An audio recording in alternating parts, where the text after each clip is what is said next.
이번 시간에는 최근 가상화폐, 암호화폐 시장에서 이슈가 되고 있는 상장 폐지, 소위 말하는 상폐에 대해서 알아보도록 하겠습니다. 추가적으로 유의 종목에 대해서도 알아보도록 하겠습니다. 2021년 올해 상반기에서도 4월, 5월까지는 가상화폐, 암호화폐 시장이 굉장히 호황세를 보였습니다. 그래서 이때 최고가를 경신하거나 최고가를 기록한 가상화폐, 암호화폐들이 많이 나왔었죠. 비트코인의 경우에도 2021년 4월에 역대 최고가까지 가격이 상승을 했었습니다. 8천만 원을 넘어서 최고가까지 기록을 했다가 현재는 4천만 원 전후에서 이렇게 가격이 형성이 되고 있습니다. 2021년 여름 7월 기준으로 말씀을 드리면 말이죠. 이더리움의 경우에도 그렇습니다. 이더리움의 경우에도 2021년 5월경에 최고가를 기록했었죠. 당시에 500만 원을 넘어갔었습니다. 그렇게 최고가를 기록했지만 현재는 그 최고가에 비하면 가격이 약세를 보이고 있는 것이 현실입니다. 그럼 왜 이런 현상이 나타나고 있는지에 대해서 설명을 좀 드리도록 하겠습니다. 먼저 수익과 이 차익 실현을 하고 시장을 떠나시는 분, 즉 정리를 하고 나가시는 분들이 많이 생기신 것 같습니다.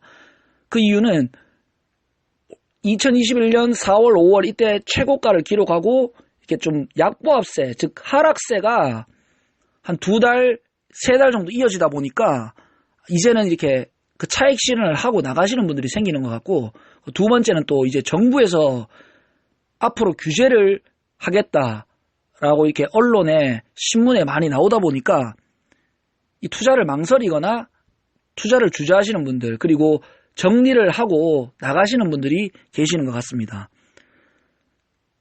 그리고 요즘 그 가상화폐, 암호화폐 거래소에서 많이 이야기가 되고 있는 그 상장 폐지나 유의 종목도 이 정부의 대책에 미리 선제적으로 대응을 하기 위해서 지금 현재 상장 폐지나 유의 종목을 지정하는 경우가 발생을 한다고 보시면 될 것 같습니다.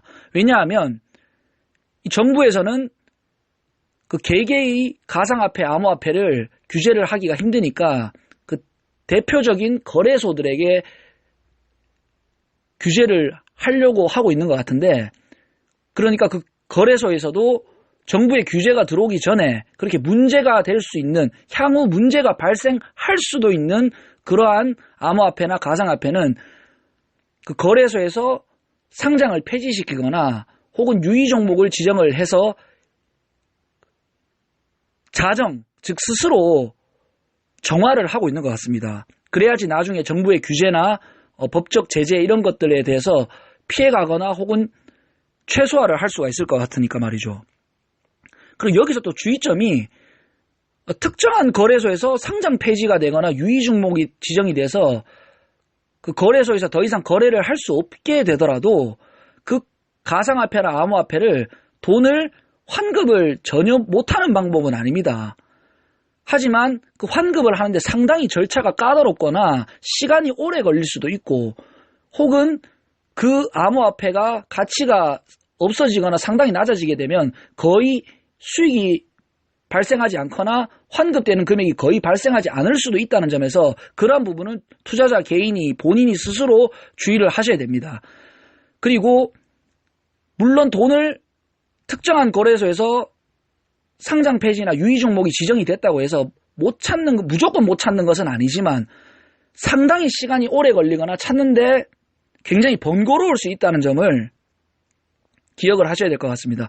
그리고 가상화폐나 암호화폐는 잘 아시겠지만 이 등락폭이 하루 그리고 뭐 며칠 사이에도 엄청나게 발생을 할 수 있는데, 그 시간이 지연이 되다 보면 그 암호화폐나 가상화폐 가치가 상당히 떨어지거나 혹은 거의 없어지게 되는 경우에면 그 상당한 피해가 발생을 할 수도 있게 되죠. 결국 환금을 할 수가 있다고 하더라도 그 시간이 지연되어서 늦게 되다 보면 그만큼 투자자분에게 손실이 발생될 수 있기 때문에 유의 종목에 지정되는 가상화폐나 암호화폐 혹은 상장 폐지가 예정된 가상화폐나 암호화폐에 투자를 하시는 것은 매우 주의하셔서 투자를 하셔야 될 것 같습니다.